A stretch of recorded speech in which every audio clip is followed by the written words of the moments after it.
Ladies and gentlemen, he comes from Stoke-on-Trent in England, stands 6'2" tall, 400 pounds. He is a multiple British champion and Britain's strongest man. Welcome out, Eddie the Beast Hall!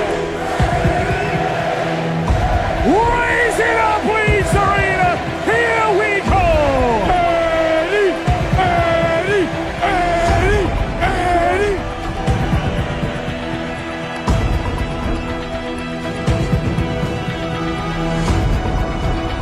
On the way we go! Ladies and gentlemen, Eddie Hall lifts the half-ton 500 kilograms is off the floor. 500 kilograms has been done. 500 kilograms is no longer a myth.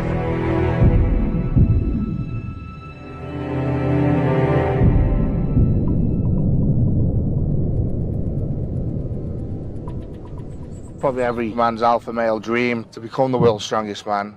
And if you don't want that title, you're lying to yourself in some deep way. I think everyone would love to have a title like that. It's the ultimate title.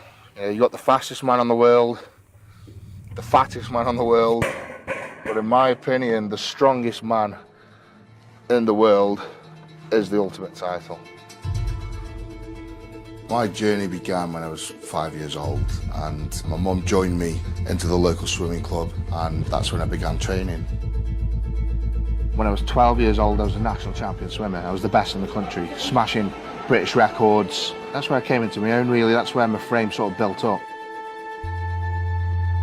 I grew up in a niche little town called Stoke-on-Trent. It's a pretty rough place.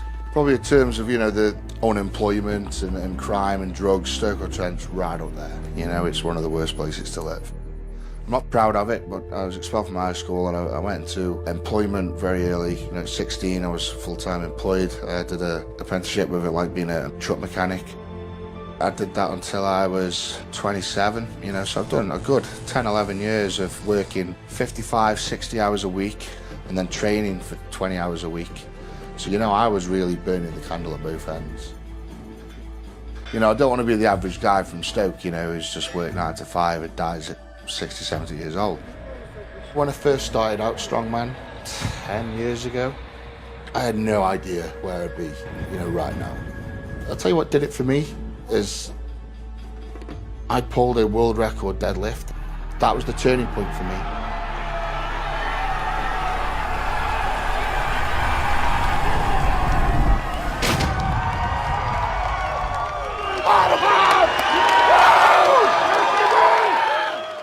So it was that weekend that I quit my job, never went back to work, and I became a pro strongman. That's when I started to believe. I'm living the dream. I work for myself now. Really, I'm living the dream. I suppose one of the worst factors is health.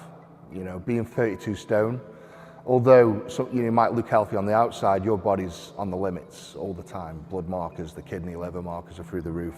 The hemoglobins are through the roof. It's a very dangerous place to be, and this is what people take for granted, and something that I've got to do to be the best is be huge. I remember when I did the lift, I did a little speech to the crowd, and then I got backstage and I just completely collapsed. You know, it was as if I just run a marathon, even though for that 4 or 5 seconds of lifting, it felt like I'd done 2 or 3 days of running. I got backstage, I worked with the medical crew for some time. My blood pressure was through the roof, and it was over the 200 marks. My heart rate was through the roof. It was like 160, 170, getting towards a max. I couldn't see properly. I lost my vision. I had black spots. You know, I couldn't see straight. I was dizzy. I was passing out. I suffered very badly with the symptoms of concussion. You know, I couldn't remember things. Working with my physios, I found 2 or 3 bulged vertebrae in my back. I had very heavy bruising in my spine. Other than that, you know, all fit and healthy. I think one of the biggest things after doing such a lift was the major depression.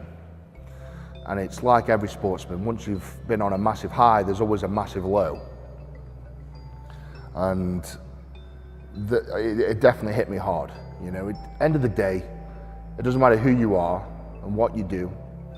the next day you've still got to go back to normal life and take your kids to school and go shopping, and you know better than anybody else. And I suppose that's what every athlete wants. You want that superior feeling all the time, but it doesn't last forever, and that's when the depression hits. It is relentless, and you've got to be absolutely obsessed to be the best in the world at strongman or anything. I mean, at my peak I was 32 stone in body weight, and even to get out of bed at that weight is hard. If you could be the best bodybuilder in the world, that's someone's opinion. Someone says you look good, I think you're number one. That's bullshit. Whereas strongman, you have to prove it. You have to lift weights for reps to prove you are the strongest. And when you do that, no one can say, you're not stronger than him. Yes, I am, because I did 7 reps and he did 6. This sport is about proving yourself.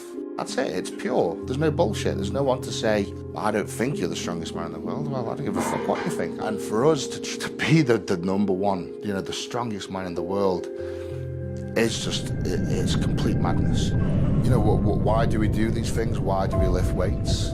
It's human nature. It's who's the alpha male. Who can pick the most weight up from the floor? Who is the strongest?